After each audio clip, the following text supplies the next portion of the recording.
final hour session here just after 3 p.m.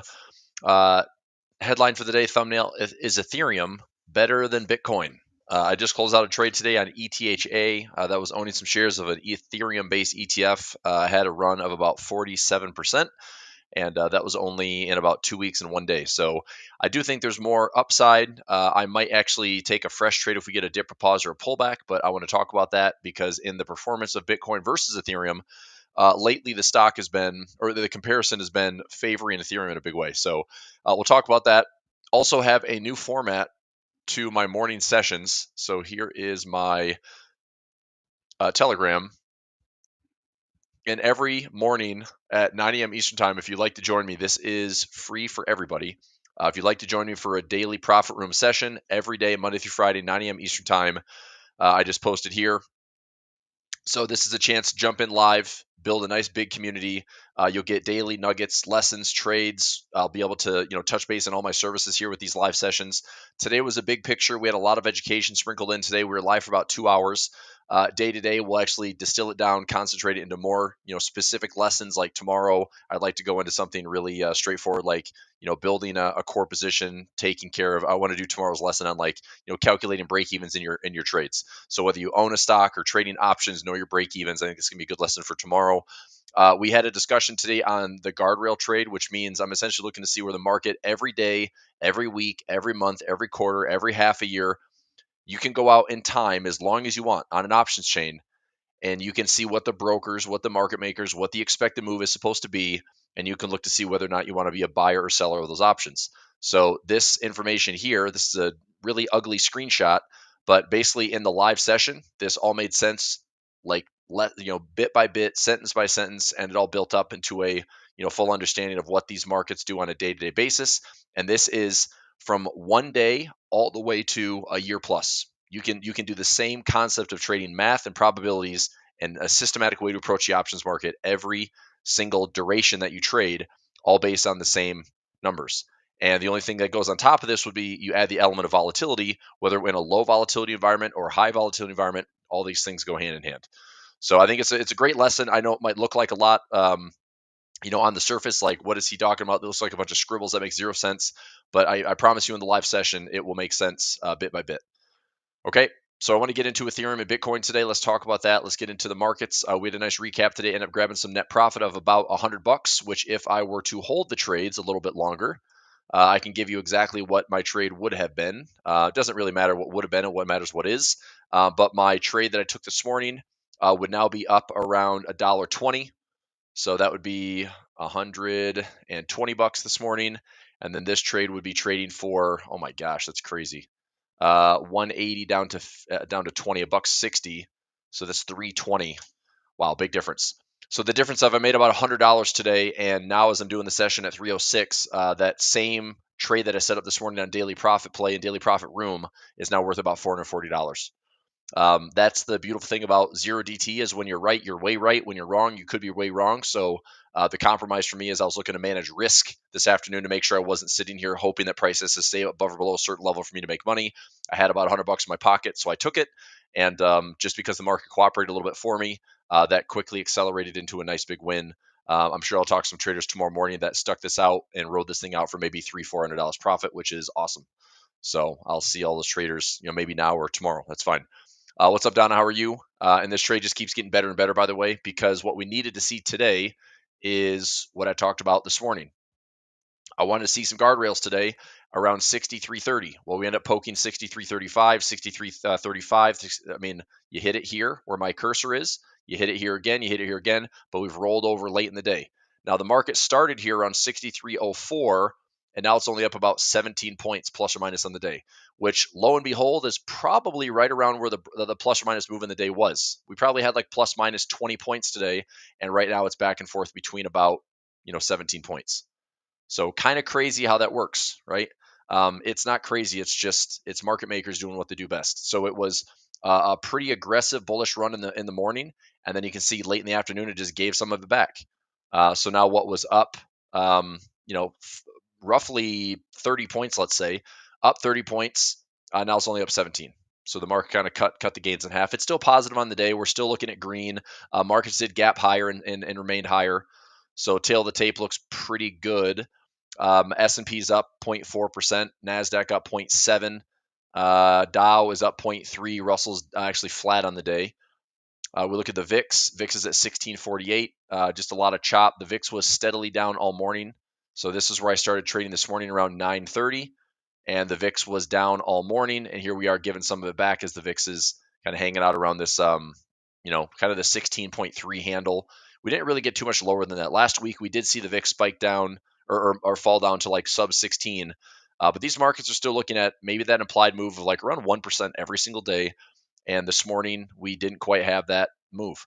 Here's some more guardrails. I called a potential top today at 63.60. We didn't quite get there. We had the guardrails run at 63.20 to 63.30 hold really nicely. The floor on the day, 62.30. The market obviously didn't fall. The VIX didn't rally. So we just came up, paused, and then we're starting to drift back down. I still think in the near term, the 6,300 handle is key. This week, we have earnings that do matter. I think earnings going out to this week, I do want to take a look. We've got Lockheed Martin, Coca-Cola, Philip Morris, D.R. Horton. I want to take a quick look at those in today's session, as well as tomorrow's daily profit room, and looking for a touching point on newsbreakers. Let me see if we can price out some trades tomorrow in a segment and see if we can get some trades running on possibly Tesla, Google, IBM, Chipotle, maybe O'Reilly. It depends. I mean, there was a big split on O'Reilly. I was looking for a top in that one around the 1400 handle. Then they split, so they're now trading. I think they're trading under 150 bucks now.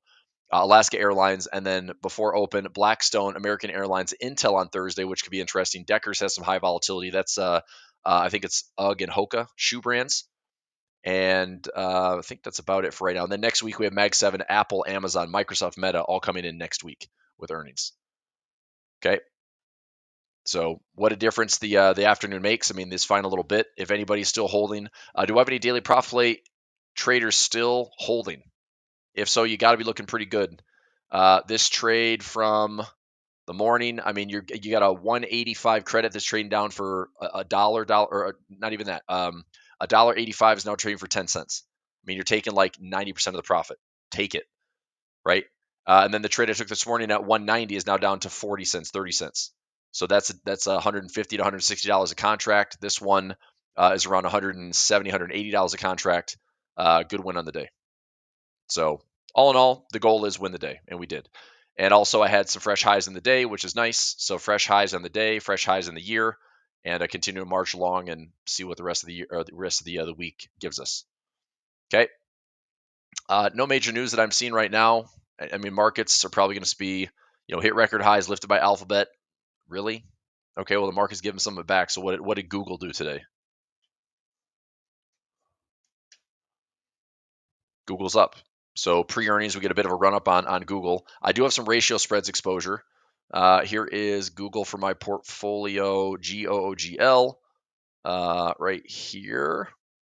So I do have some shares. I do have a ratio spread. Right now, this is up 91%. I probably should close this trade out probably now. The 105 by 100, I'm up 91% of that max credit. I might as well take it. This one is up $200. This one, I'm going to close out 135 by 130. I can just let this one run. 14 times 7. Let me see what that risk is.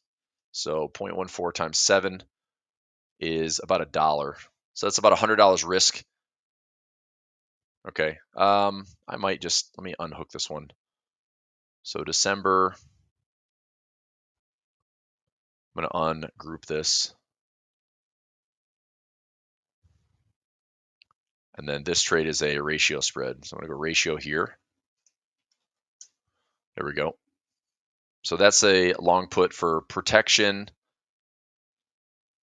This one, same thing. Take this one out. Ungroup. Ratio. Okay. So ratio spread there for 232. Ratio spread here for 230. Ratio spread here for 278. It's up 206. I'm going to keep these ones. I think I'm going to keep this a little bit longer. That one still has a little bit more to go. I wouldn't mind actually taking Google, but I just don't want to see it beat up too badly. Hedge. These are fine. These are fine. Okay. So up about I think these for the 105 by 100, these are unlikely to come back. I'm going to close this one for a winner. So winners this week, I have ETHA for 46.6%. That was a 1977. Closed it out at $29. I'm going to close out Google. That's a 135 by 1. Actually, no, the 105 by 100. And that is 230. And hopefully close it out for like a 10-cent debit. See what this will close for. That one should be good. This one, I'm going to go close 20 cents. Yeah, I guess that's right, 210. So I'll wait another day on this one. Since we had a nice little run on Google today, I'm going to see if I can close this one out tomorrow. Try to get maybe 20 cents or less. Let me see if I can close this one out for, let's go 20 cents here. So this trade, 280. This trade, 230. Let's close this one down for 210. So that'd be a 20-cent debit. 20-cent debit. See if that will fill. All right, I'll let that marinate for tomorrow. So that one's good. This one,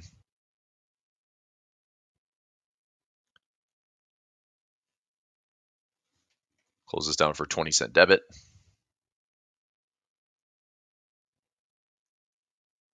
Okay.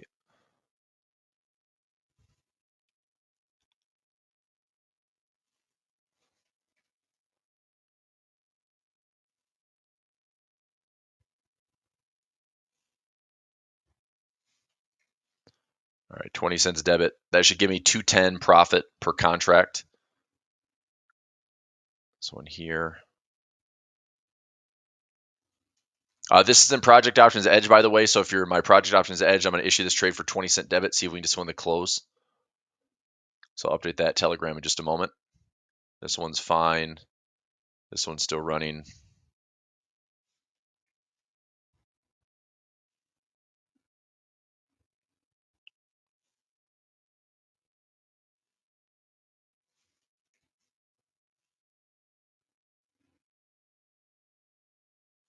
Okay. So that should be it.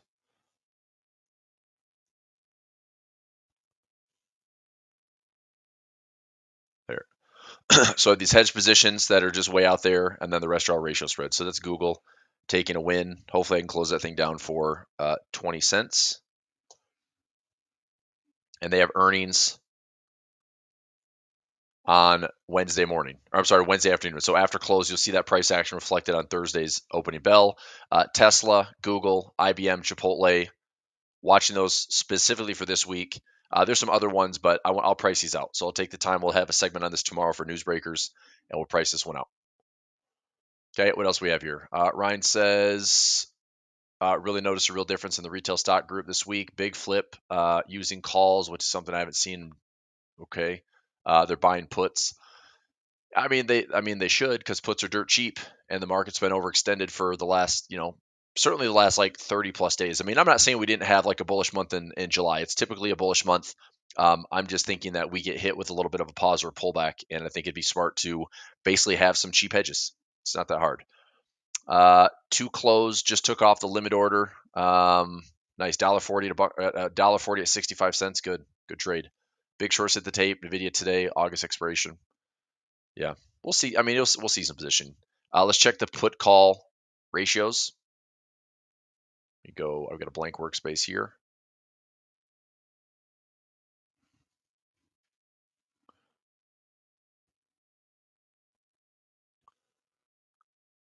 So we are, I mean, definitely seeing way more call action. So this has been trending lower. A lot more call action than put action as the market is at highs. This is the S&P. Okay, so there's your S&P, there's your money supply, and we're sitting here with lots of call option volume. So anytime we start to see call option volume get into this lower quadrant, or I guess lower level, then I get a little bit more cautious on the market. In the middle, obviously anything goes, and up here when it's extreme this is your put to calls, right? So this is extreme sentiment on the puts. This gets a little bit more steady and extreme on the calls. So I think we just have a little bit of a ventilation coming. That's really it. I mean, pullbacks could vary between 3-5%. They could get as extreme as 10+%.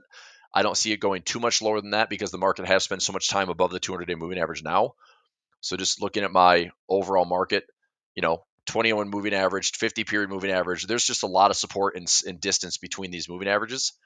So even if we have the market pulling back, I think the market, maybe has pullbacks into the 50 to 200 day, but very well supported here at the ceasefire gap, very well supported here at the U.S.-China trade agreement gap. If we do have a hard deadline August 1st, I could see the market rolling over a bit harder. I don't know if the market needs the Fed to cut rates, continue to go to all-time highs. Maybe it does, maybe it doesn't. It looks like we're going to have a dissenting opinion this July, so July 30th. We might have some Fed speakers claiming that they should see the U.S. cutting rates sooner than later, and going against kind of the grain of Jerome Powell, where he's looking to maybe cut in September. But CME, the watch tool is still suggesting a pause for the month. Yep. So, I mean, it's still 97.4% probability the Fed doesn't do anything this July, which is next Wednesday. And then September, December would be the two cuts for 2025. That's what the market is anticipating right now. Does that change? Bank of America just released a statement, said they don't see the Fed cutting rates at all this year. So I mean, obviously there's a dissent somewhere, whether it's inside the Fed or it's with investment banks or what macro analysts think the market's going to do or not do, what the Fed's going to do, not do. You don't know. These are probabilities, not certainties. So probability is good. 97% is a pretty good probability, but doesn't mean it's guaranteed. I would imagine the Fed doesn't do anything in July. You might have a different opinions. You might see that some Fed speakers speak out. I'm not sure if this is going to be a dot plot for the July 30th, and if so, where does the Fed speaker, the dot plot? Let's go to the chart here.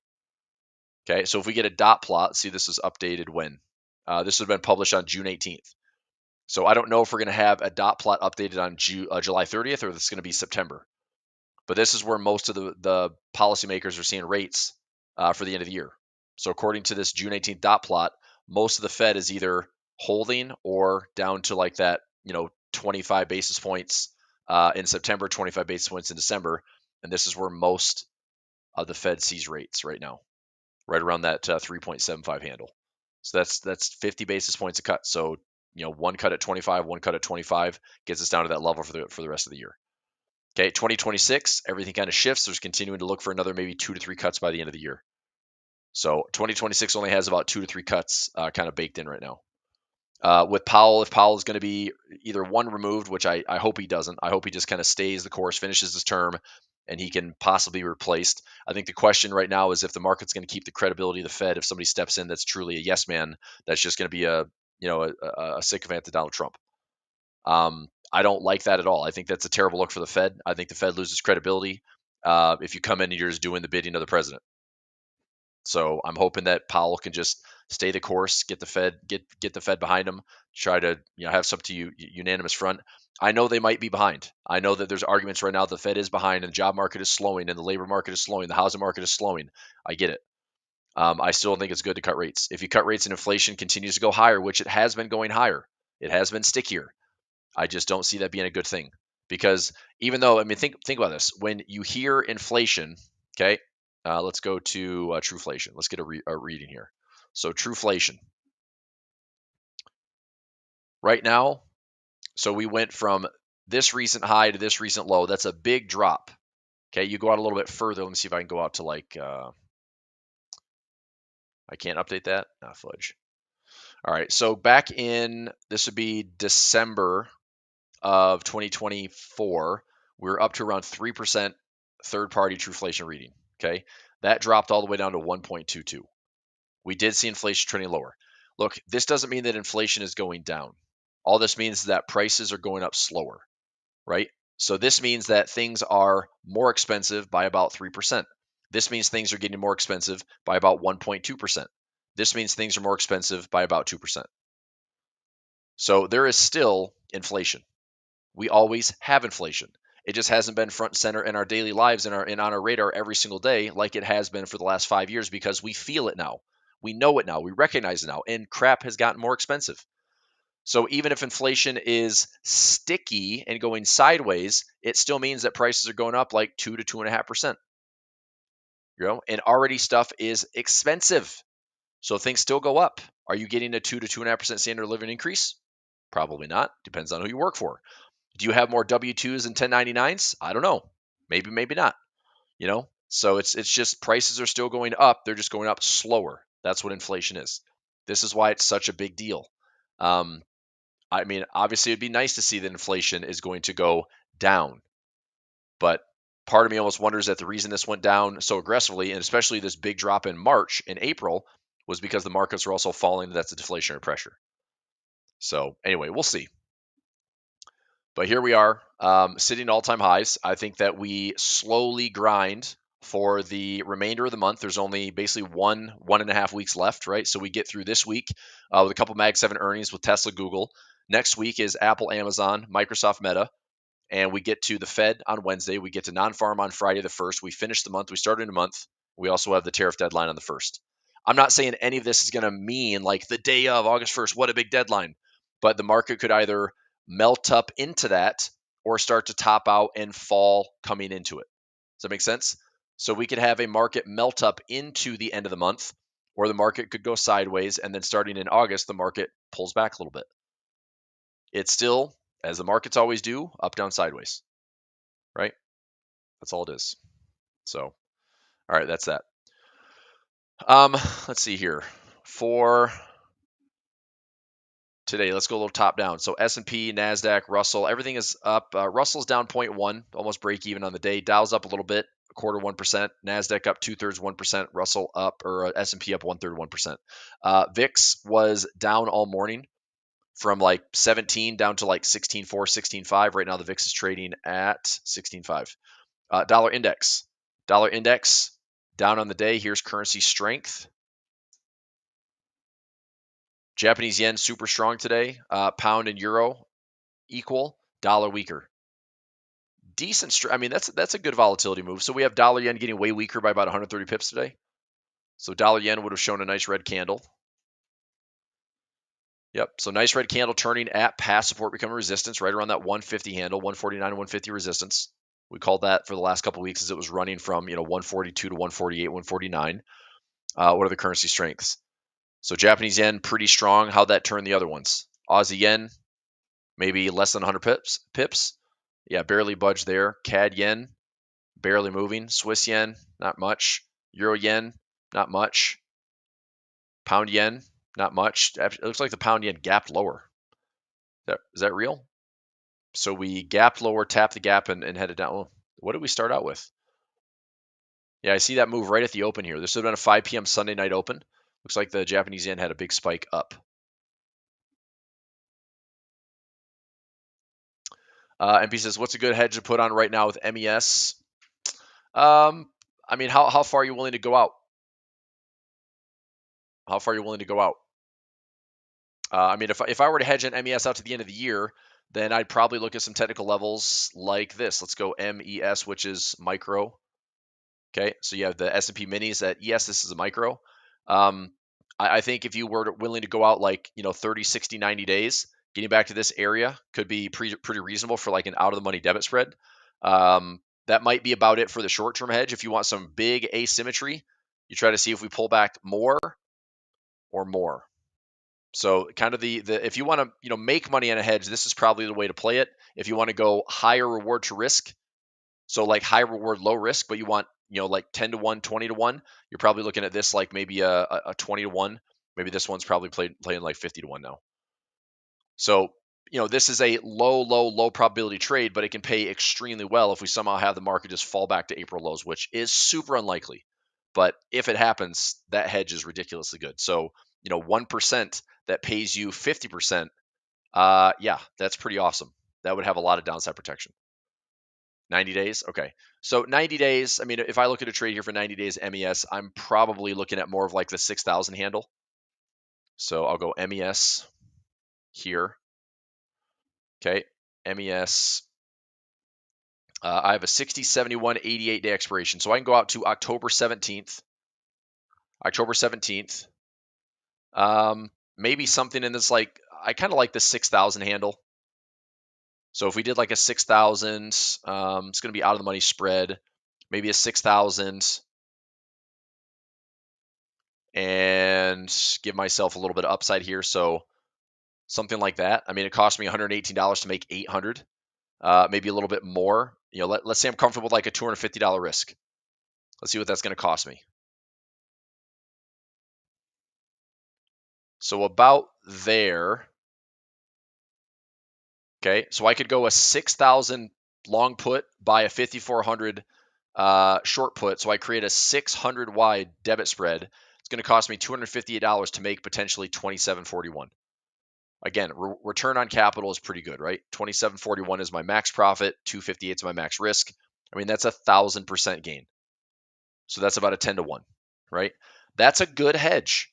Now, it's also going to be a cost. Like, I pay $260, which means I could lose $260. So my plan on this trade would not be to try to make $2,700 on the trade. My plan is, if I can take a 260 risk and turn that risk into like a $500 winner, okay, maybe $500, maybe, I'm trying to think here, $500, maybe $1,000 on the trade would be a heck of a win. That doesn't take that much. In fact, I like this trade enough for at least the near term. I'm willing to sacrifice it. So I'm going to throw this trade in. Let me see if I can get filled here. $52 to $53 debit. I'm going to look at maybe this trade. So I'm going to try to risk like 250. So I do a 6,000 by 5450, and I'm risking 247 to make 2,500. If I can flip this into like a $500 to $1,000 profit, I'm going to take that trade. All right. So I'm going to take this trade. 49.50 debit. Let's see if this gets filled. I'll try this for everybody. Buying power is pretty cheap. So 250. Let's see if we can get it here. So 49.50 not filling. Let's try 49.75. 49.75 is filling. So I'm going to take this trade. This would be a nice little hedge. If anybody's in my crash insurance masterclass, I'm going to take this trade and post this for crash insurance. Okay, I'm going to send this out right now, actually.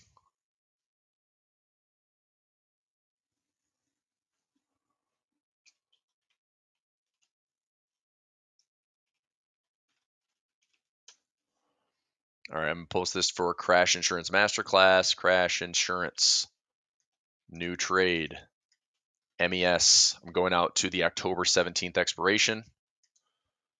Buy the 6,000 put, sell the 5450 put, 49.75 debit.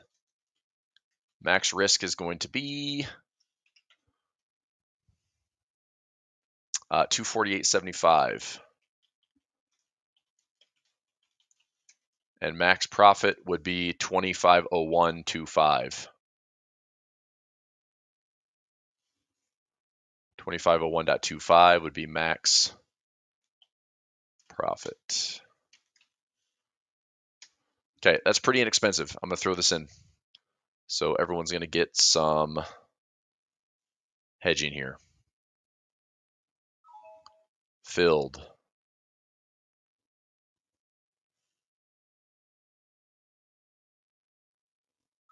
Filled.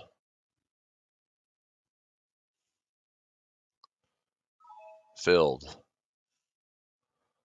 7634. Filled.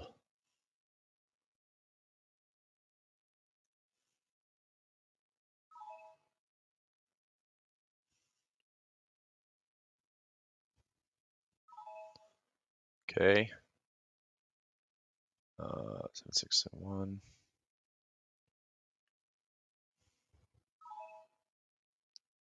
Filled.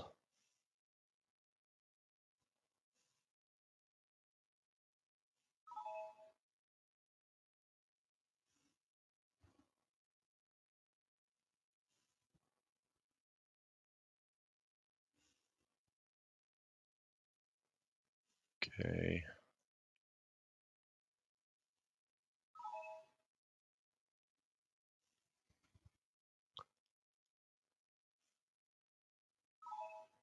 Couple more accounts here.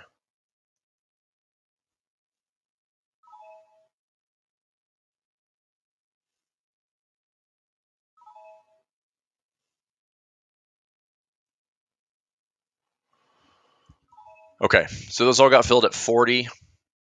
Yep, MES is the symbol. It's a micro S&P E-mini futures trade.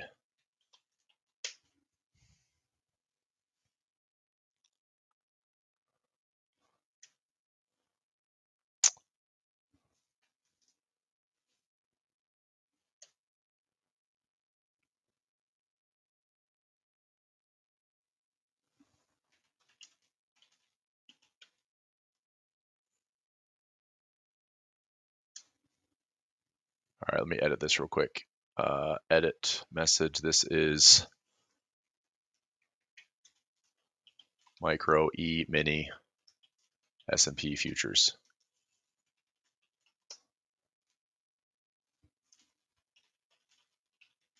There. That way it comes out. So if you're in my crash insurance, you're going to get that. It's going to say MES. Don't type in MES here. Okay, don't type in MES and trade Mitsubishi Estate. You want to type in MES and make sure you're trading futures. Make sense? All right, so now let's do the math on this trade. If I can turn 49.75, potentially if I'm risking 250 bucks to maybe make 1,000, that's a 4-to-1. So 49.75 times 4. If I can get this credit for 200 bucks, I'm going to go ahead and just set the take profit ahead of time and just take the profit. If I can take the profit, I'm going to take the profit. Okay. So let's see if all these trades here, as I go in account by account, I'm going to set a take profit around $200 credit. Okay.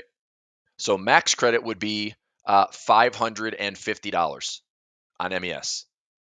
So I'm looking to take about half the max credit because there's going to be some time in there. I'm not trying to be picture perfect in Q. I'm just trying to get a little bit of a hedge that helps me grab, I don't know, maybe $13,000-$14,000 in hedging. Helps me, navigate some of the short-term pullback if we have one, and grab a nice little winner. So let's see if this trade for MES, this one. So October, this one that I just put this one. So this one I'm going to go ahead and set a take profit. Close at $200. So it'd be about $1,000 winner, right? So I pay, my max risk is $250. There's $1,000 winner if I get it. If I want to go after more than that, then obviously make a bigger credit, but I'm fine with that $1,000. If I want to go a net, let's see, that's 4-to-1. I think I'll keep it there. So 200 minus 49.75 is 150 and 5. So I mean, I'd net 750. I'm gonna go. I'll go 250. I'm gonna see if I can net $1,000 on this trade. So $250 credit is going to give me a net $1,000 on that trade. My max profit is 2,500. All right, so I'm going to set that at 250 credit. Same thing here for October. I'll set this one at 250 credit.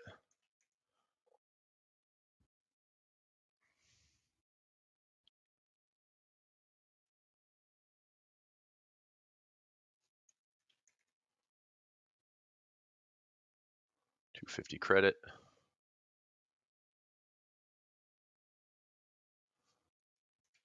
And if we have a big fat spike in volatility, this actually might close out and exceed my credit. That's a possibility, even though futures market does trade 23 hours a day. The only vulnerability is really over the weekend. So if we have a big nasty move over a weekend, maybe August 1st to August 4th, just saying, maybe that weekend the markets show a lot of vulnerability, then maybe I can get like a little excess and maybe the thing like closes me out at like, 275 or 300 credit, maybe if I'm lucky. All right, I'm just going to go up the list here. 250 credit.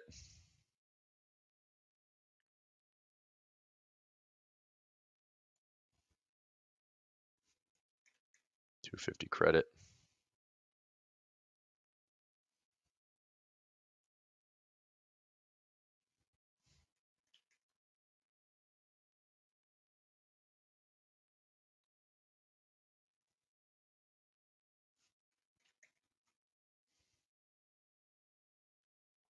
Okay, just a few more here.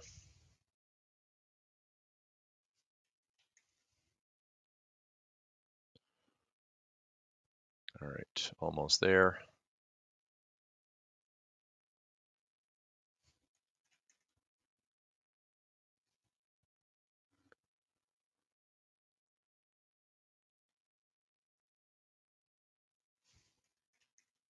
Just going to make sure all these are set to 250 pending orders.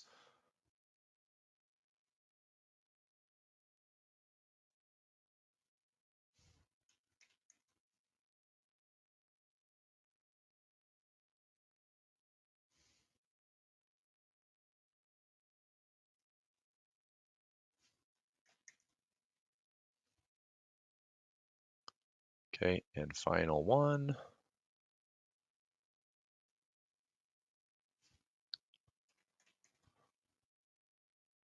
Okay, so now just double check all my positions here.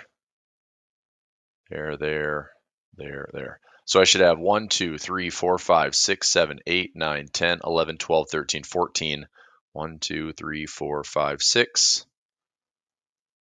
1, 2, 3, 4, 5, 6, 7, 8, 9, 10, 11. That is the blue. 12, 13, 14. There it is, 12, 13, 14. Okay, so trade is in, debit is in, credit is set, pending order. A little, 10 to 1 opportunity. If I can close it out for 5 to 1, I'm pretty happy with that. Fair? All right. Why MES? Because it's cheaper. I mean, if I did the trade in SPX, I'll show you it's probably more expensive. So if I go SPX out to, there's a bit more leverage involved in that one too, Larry. So if I went to October 17th and try to price together like a 6,000, okay, if I do a 6,000 by 54.50,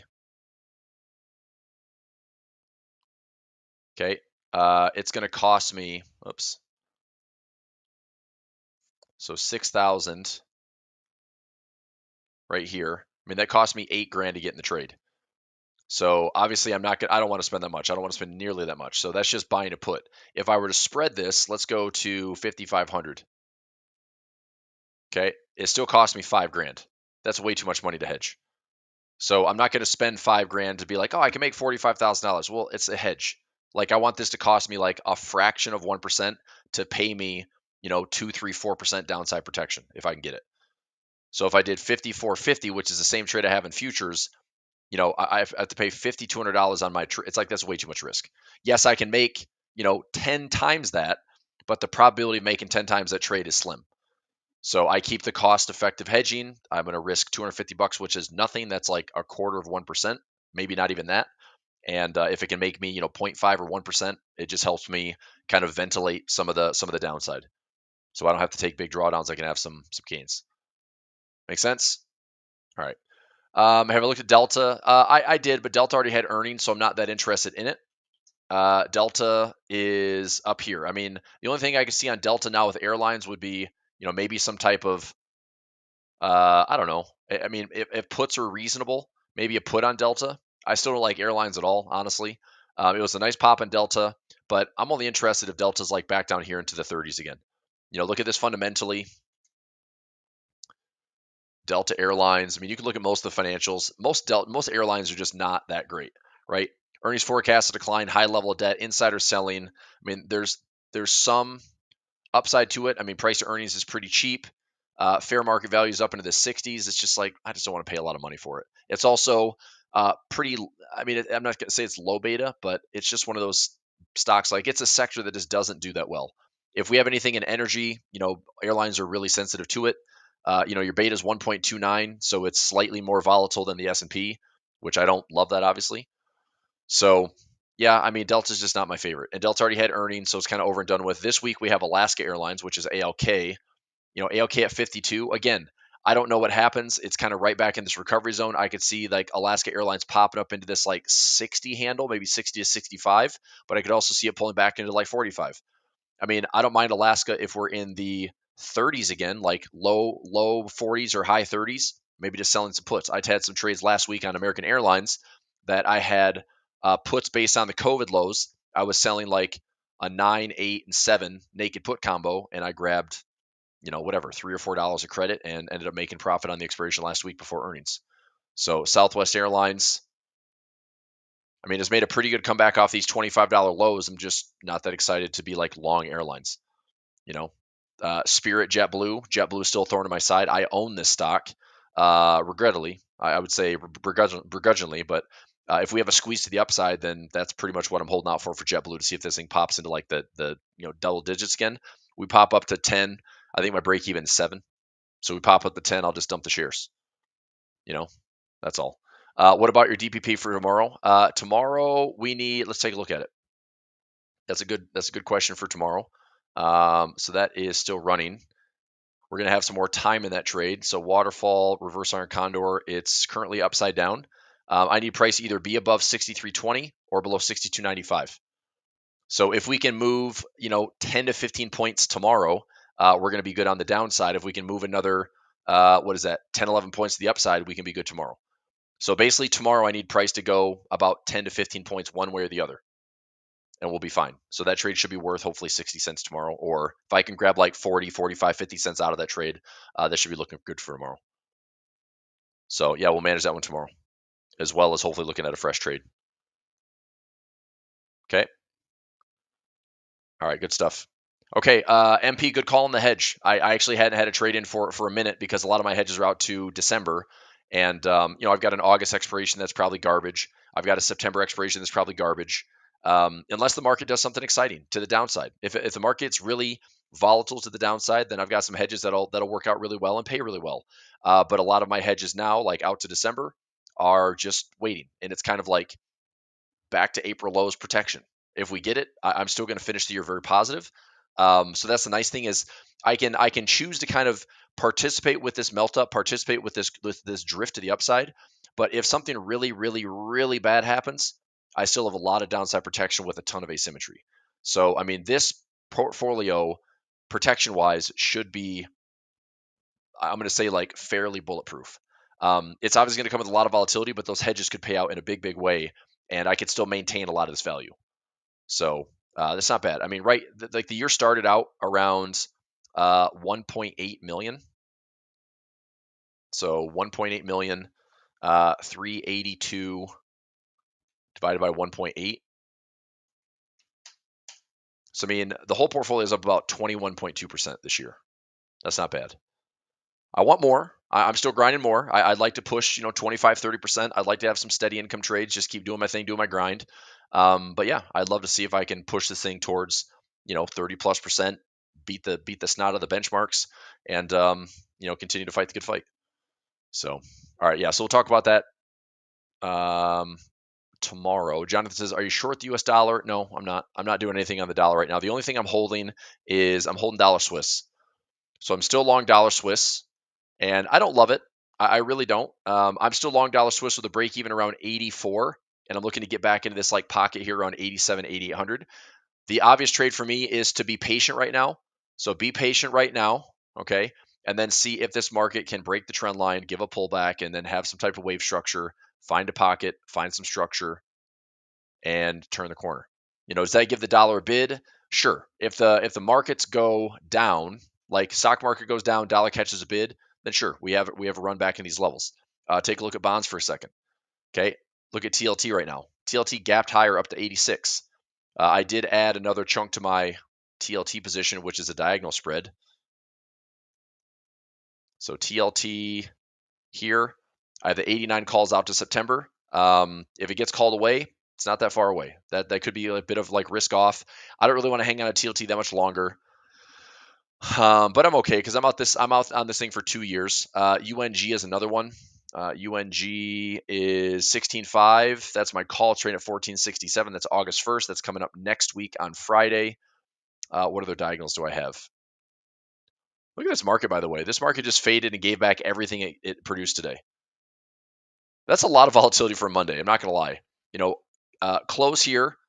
Market rolls up about 0.6% and gives most of it back. Market's only up 0.15. We're really right back to the open today.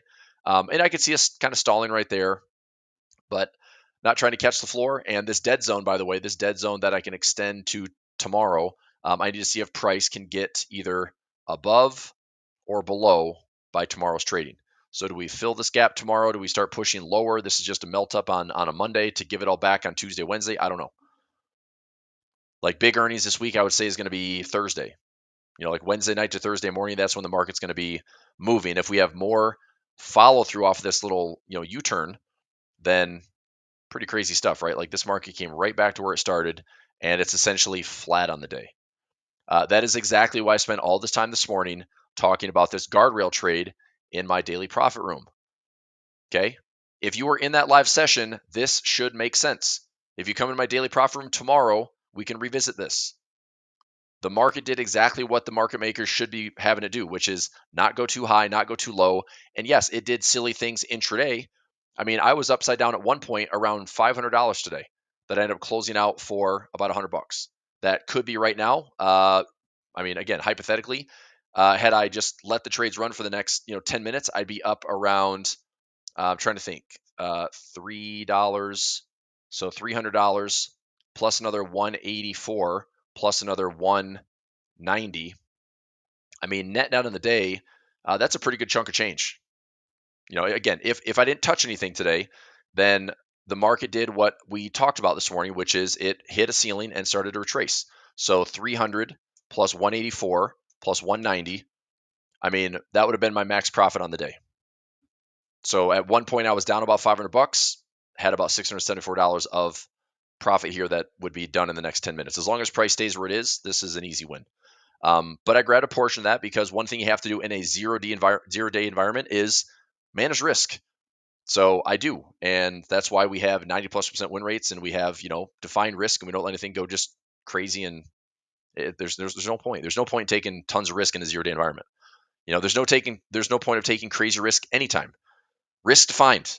Survive it. Let the market do what the market needs to do. Don't lose more than you can't afford. So every trade I take is something that's like, fine, if I lose it, I'll lose it. At the same time, I also take trades with my Project Options Edge where we can flip it. Here's an example that I have on this account that was originally in my waterfall income service. That is a SPY trade with a covered call at 594. The SPY's trading at 628. So I'm still upside down in my call. I'm upside down about $304. Or I'm sorry, I guess it's $34. Okay. So I've given up, and this is okay. I've given up $3,400 in potential profit. Okay. However, this trade originally was down about $350 that I'm now up. Like if I let it get called away on August 15th, I am guaranteed. Okay, let me do the math on my break even here. I am guaranteed. This is right here. Tesla. Let me find it.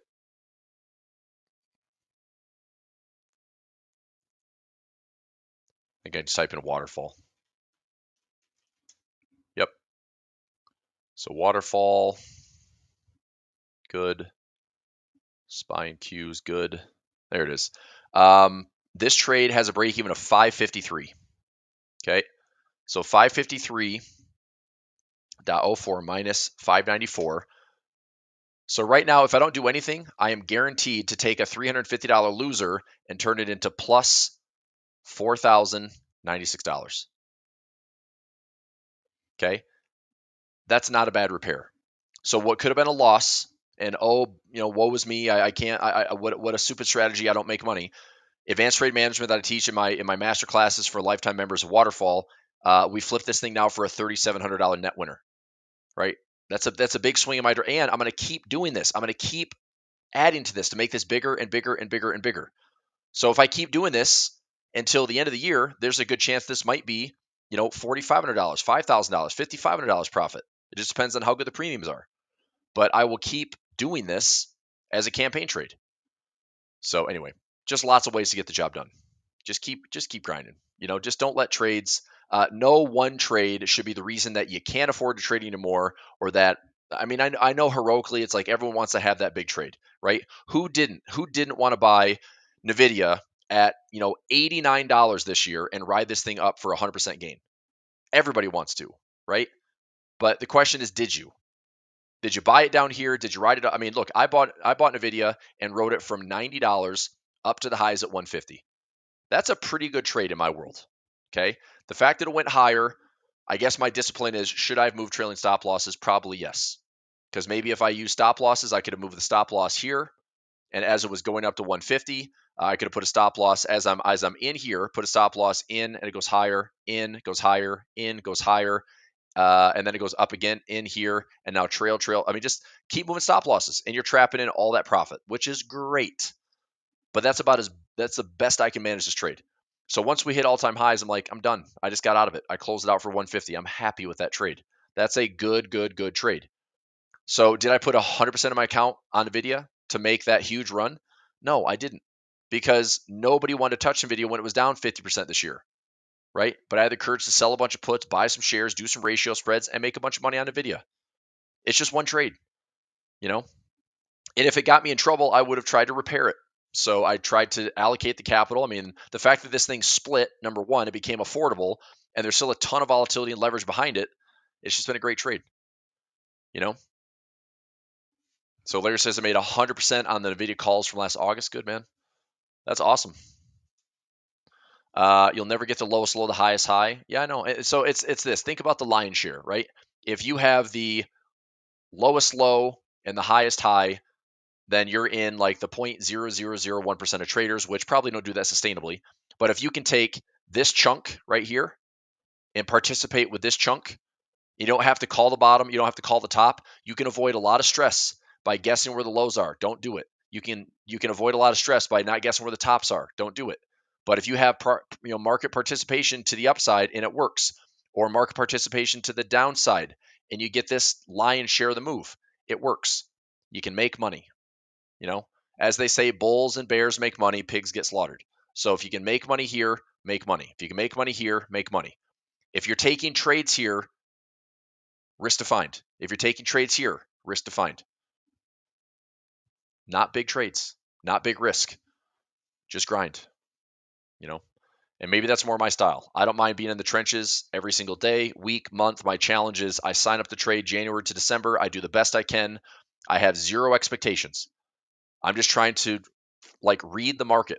That's the game I play. You read the market, right? You read the market with a slight bullish bias because the market historically is mostly bullish, right? For the last 50 plus years, it's been 72 to 75% of the market's been up. So why fight that? Why fight that trend? Why fight that probability? So bias is the upside, but discounts are fantastic. You know, if you get discounts, you get pullbacks, take them. Have some cash to deploy. So that's still why I have all this cash in the sidelines. This is still why I have all this cash in the sidelines, because I want to deploy this at a better price. I don't love that the market is, 30% off the lows and we have individual stocks 100+% off the lows, and I'm sitting on cash do I chase these highs? Because I'd feel like a fool, If I get in at these highs and the market drops 10%, I'm going to be pissed. If the market melts up another couple of percent, that's fine. It'll be annoying. I won't love it, but at least I have capital for eventually another pullback, So it's just a lot of patience, a lot of discipline. Sometimes good trading is no trading. Sometimes good trading is not forcing it, right? So anyway, we'll see what the market gives us. But today's an interesting day. This market has basically given us now, it's still green because of this gap, but we have given back all of the gains for the intraday trading. The market's now red on the intraday, and it's going to, we have 3 more minutes, so it's maybe going to stick to a slight green, 0.15, 0.3. It's what a crazy Monday. That's a lot of volatility for Monday, but also this is why I love Mondays. This is why I love the guardrail trade. This is why we trade daily profit play. This is why it works, So going into this, it's look, I've got almost 2,000 subscribers, and this market did exactly what we said it was going to do today. Use the guardrails. It did, right? It used the guardrails beautifully. We took advantage of that. Profit. So what's tomorrow? Let's see. Where are the guardrails? We have highs and lows? We'll watch them. What's volatility at? Let's watch the VIX. Daily planning. And then once you go daily, then I look out, because the daily trade for me takes a couple of minutes to execute, and then I just manage it. Should be pretty straightforward. The rest of the day is go through the portfolio A to Z, talk about some other strategies. So that's what I'm doing. I've revamped this entire morning schedule so I can offer more time with each one of my services. and give a variety of strategies where we get the job done.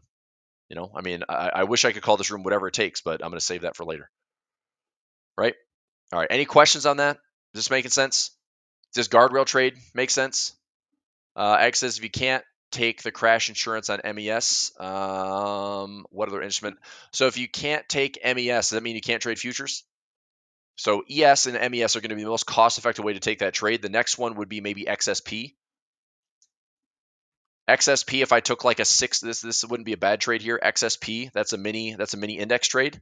If I did XSP out to October, okay, and I bought, let's say, the 600. Again, it's an out of the money play, but if I buy the 600 and I sell like the 550 or so, so I can risk 500 to make $4,400. That's probably the more cost-effective way to trade it. So if you can't trade futures, this is like the next best thing. I'm risking 500 to make potentially about 9 to 1. So 9 to 1, do I have to make 9 to 1? Am I going to make 9 to 1? No, but if I take a $500 risk and I can turn it into $1,000 to $2,000 of profit, that's still a great trade. 340% gain versus 900%. Don't be greedy. It's a good hedge. But XSP is not a bad way to trade it. If you can't trade futures, that's not a bad way to trade. That's pretty cost effective. Right? There's also no assignment risk there. Like that's an index trade. It's cash settled. So if we have prices falling back to 600 or lower, this trade for 509 is probably going to offer $8, $9, $10 credit, which means you can turn this into like a 100% winner, maybe more. We can take some profit. Does that help? Okay. All right, good stuff.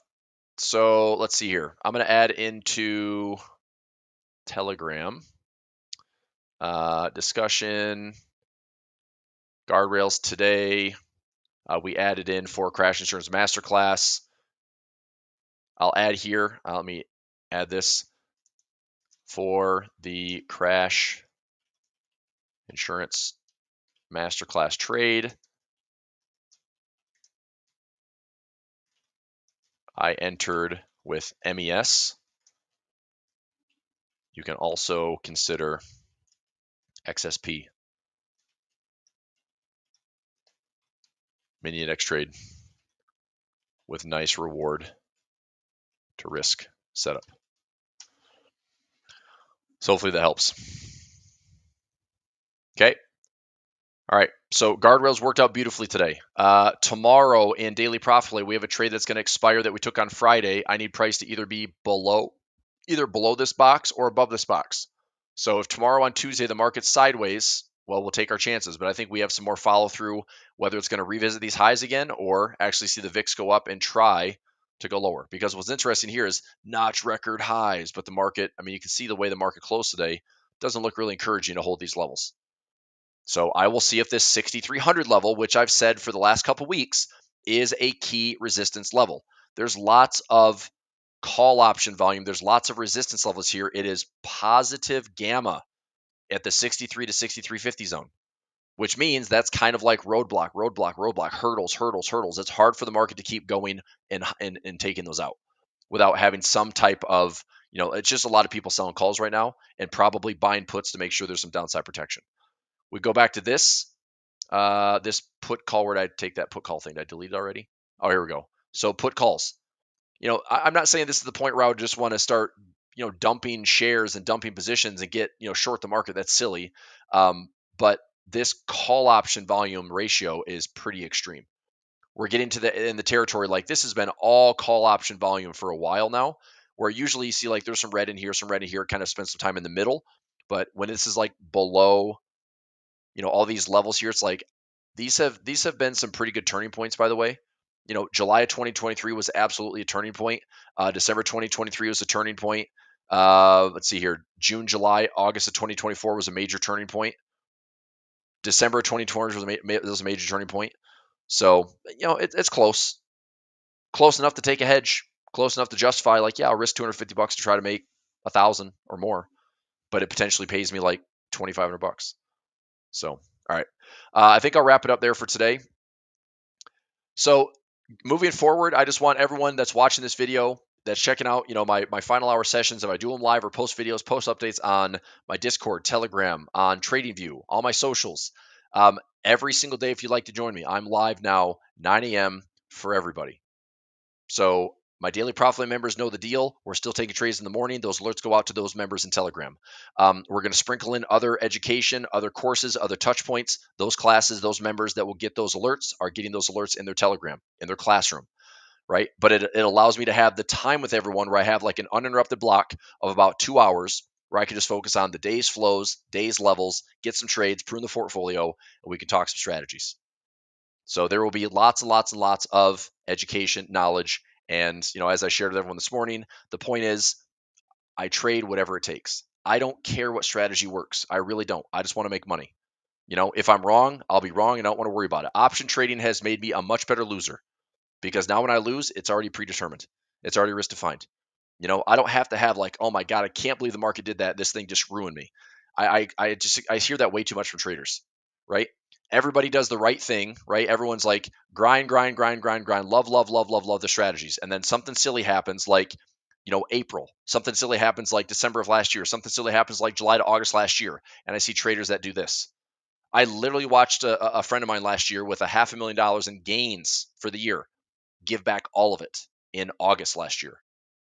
That volatility event, when we spiked up to 60 over a weekend, that spike in volatility ruined $500,000 profit because this was a trade at like undefined risk. He was way ahead of me. He was up almost 40% for the year, but gave back all of it and actually finished the year like negative. He lost money for the year because of undefined risk. Not me. It's like I was trailing most of the year. Trailing most of the year. But through the rest of the year, that's where I finished versus somebody else. So what would you rather have? I know I can't celebrate like huge monster winners and oh my gosh, I just make money hand over fist. But if it's a solid couple percent a month or a solid, 20, 25, 30% a year, I'm really happy with that. And it's not easy, and it's not glamorous, but I do it to get the job done, So, all right. That's it on that. Forex, all I'm going to do, Nick's asking about Forex. I'm just going to show you the currency strength for the day. We'll wrap it up. So currency strength, all we had was a big move in the Japanese yen and a weaker move in the dollar today. That's pretty much it from currency land. So if you traded the yen, you had some intraday volatility. If you traded the dollar, maybe some intraday volatility. I still don't see like big position trades on the dollar at all. I think that we have to watch two baskets really closely this year. You watch the Japanese yen basket and you watch the dollar basket. If you want to see a big macro trade or a big fundamental trade, watch the yen, watch the dollar. It might not amount to anything other than chop this year. But if we have a big fundamental slide and a technical setup on the yen, the dollar yen has all of the technical potential to go to 120. It's trading at 148 right now. If we break the floor at 140, we're going to 120. I think I'm highly confident in that trade. But I will wait and wait and wait until there's better confirmation, and then you have 2,000 pips of room to trade. If the dollar index is going to stay off these lows, I think the dollar index catches a bid. A little dip in the stock market, a little risk-off trading helps the dollar a little bit. And what does that do? Well, we get a risk-off tone in the markets. We see the dollar catch a bid, the bond market catches a bid, equities. Like I said, I keep using the word ventilate a little bit because we just let out some of the air of this stupid complacent market that just keeps melting up higher. So if the market drops, bonds catch a bid, dollar catches a bid, we get some dips in the markets. It should happen. So watch the dollar basket, watch the yen basket. I think the rest is take good technical trades. I personally love the Aussie New Zealand, the Aussie CAD, New Zealand CAD. I'm still in Swiss pairs for positive swap because the Swiss bank is at 0%. So I'm going to take some positive carry. I'm going to hold some of these positions for efficiencies. Gold still hasn't made a pullback yet, which the Swiss is kind of tied to it. So if I go to XAU, gold caught a bid today. I think gold is still not going to go too much higher than 35. I think gold still pulls back to the 144 200 moving average. Okay. So it's just a trade. So Forex is still on the boring side right now, which is fine. But I will say this, August and September, this time of the year, things get a little less boring. Things get a little bit less boring. Be careful. If you've been making money in these low volatility environments, that's great. But I'm warning you that if you make money in these environments, just don't be surprised if the market has some type of this or this or this or this or this or this. Maybe that, but probably not. But even that, even a spike up to like 20 to 30 again, it's going to catch traders' attention. It's going to be volatile in the stock market. It's going to be volatile in the currency market. Just be prepared for something like that to happen. It wouldn't surprise me at all in the next 30, 60, 90 days that we have some type of move in the VIX that gets us up to the 20s or 30s again. And then the market from there is maybe a good chance to sell premium. Okay. So we'll talk more about it tomorrow. All right, buddy. Hope you had a good day. We ended up making some good money today on Daily Profit Play, the Daily Plan Room. I know I probably shared a lot today in that session, but this is why I posted this. It's a screenshot, right? If it looks like chicken scratch, it's because you weren't in the live session. I think I did a pretty good job of making it make sense, bit by bit, sentence by sentence. Little lessons here. It's a guardrail trade we talk about. You can see how the options market moves. You can see what the brokers and market makers price in every single duration and how this changes with volatility. So made some money on the day. It would have been a great day to hold on to all those trades. It would have been up about $650 today, but I'll take my 100. I'll take my 100 and I'll take 100 250 times. If I can make $100 a day on 250 days, great. I'm happy. So do my best. All right, buddy. I'll let you go. See you tomorrow. Daily Profit Room is open. If you'd like to join me, let me post 2 links here. Okay. If you'd like to join me, this is my all-purpose Telegram. So Telegram is right here. So copy that link. This is my Chris Pulver Telegram, and also my Discord, which will be good for another 30 minutes. Let's go Chris Pulver Trading. Invite. This link is good for 30 minutes. So you can just join it live before you leave. Okay, and this is Chris Pulver Trading. Discord. There you go. One quick note on Discord. If you come to my Discord channel, read the education updates. This is where all my services are summarized. So trade, if you want to trade indexes with me daily, you want to trade the indexes for swing trading, you want to trade for some high reward risk, you want to trade earnings and news reports, you want to have a scanner and alerts to go with it that trade high volatility expansions and contractions. You want to have hedging insurance, like I talked about crash insurance today. Okay. Pulver alerts are out there. Some legacy education with market structure, technical analysis, market patterns, symmetry, or some option trading. $27 quick course, $97 full course. It's there. I want to get a lot of education. These all come with live trading.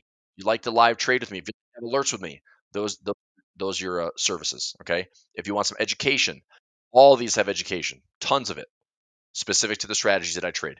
These are the big bonus educations there. If you jump into my Discord, read the rules first, because I don't send direct messages and I don't send friend requests. If you get that stuff that pops up in your server, it's not for me. You want to talk to me? Talk to me in the free group chat. Talk to me in the FOREX chat. Talk to me in stocks. Talk to me in options. Okay. All right. Aggie asked a question here.